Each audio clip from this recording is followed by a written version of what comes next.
ఇప్పుడు మమ జీవన హేతునామన్న వర్డ్ ఎందుకు చెప్పానంటమ్మా, ఈ పురుషుడు ఈయన యొక్క తనువుని, అంతఃకరణ శుద్ధిని, మనస్సును, మనస్సాక్షిని, ఆయన యొక్క ఆత్మని ఆమెకు అప్పచెప్పి తాళి కడతాడు అక్కడ. పురుషుడు తాళి ఆవిడ గడుతూ ఉన్నప్పుడు ఏం చెప్తారు తెలుసా? ఆ సమయానికి అంటారు, ఆ మంత్రం కూడా మీరు వినండి ఈసారి కావాలంటే.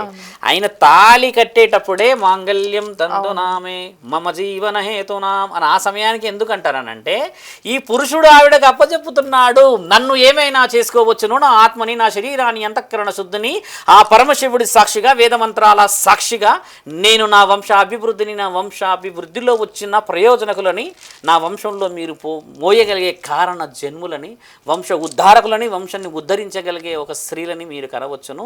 దానికి నా శరీరంతో పాటు నన్ను అప్పచెప్పుతున్నానని కడతాడు. ఆడ మూడే ముడులు ఎందుకు కడతాడు? మరి ఆడ 5ో 6ో కట్టొచ్చు కదా. అవునండి. 3 ముడుల బంధం అనేది చాలా బలమైనది.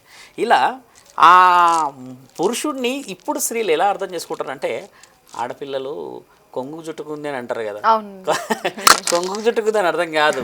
ఈ పురుషుడే అక్కడ ఆల్రెడీ అన్ని ఇచ్చేసినట్టే. ఆ మంత్రంకి అర్థమే అది చెప్పాలి అంటే అన్ని చెప్పేయడం చేతనే ఈ పురుషుడికి పుణ్యం ఎలా వస్తుంది? ఇప్పుడు నువ్వు ఉన్నావు తల్లి, నీ పెనిమిటికి నువ్వు ఒక మంచి కార్యక్రమం చేసావు. ఏది? పసుపుబొట్టు కార్యక్రమం, వాయినాలు. నువ్వు వాయినాలు ఇస్తే నీ పెనిమిటికి ఎలా మంచిగా అవుతుంది తల్లి? నీ శరీరం వేరమ్మా, ఆయన శరీరం వేరు, ఆయన ఆత్మ వేరు, నీ ఆత్మ వేరు. పురుషుడు తల వంచి, నీ తల వంచి ఆయన మనస్సాక్షిని కడతాడు కదా. ఆ మనస్సాక్షిని కట్టినప్పుడు మీరు బాగా గమనించాలి. తాళి కట్టక ముందుకు ఇలా చేతి పెడతారు కదా, ఇలా పెట్టినప్పుడు జీలకర్ర బెల్లం విడరిది రాని ఇలా పెట్టినప్పుడే చూసుకునే వాళ్ళు ఒకప్పుడు. ఇలా చూసినప్పుడు the first sight it deeply goes into the heart and it reflects to the souls. అందుకనే marriages are made in the heaven with the souls of humans అంటే అర్థమైందా? సోల్స్ ఆఫ్ హ్యూమన్స్ అంటే ఏంటని తెలుసా తల్లి?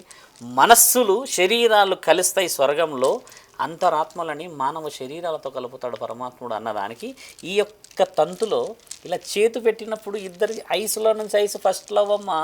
మీ అమ్మమ్మలని, మీ తాతలను అడుగుపోయి వదిలిపెట్టరు వాళ్ళని. నువ్వు ఎంత తిట్టినా, తాతని ఏం తిట్టినా తాతకి పక్కకు తీసుకొని పెడుతుంది భోజనం.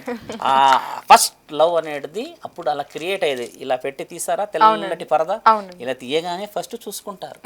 అంతటి గొప్ప సంస్కృతి అమ్మ మనది.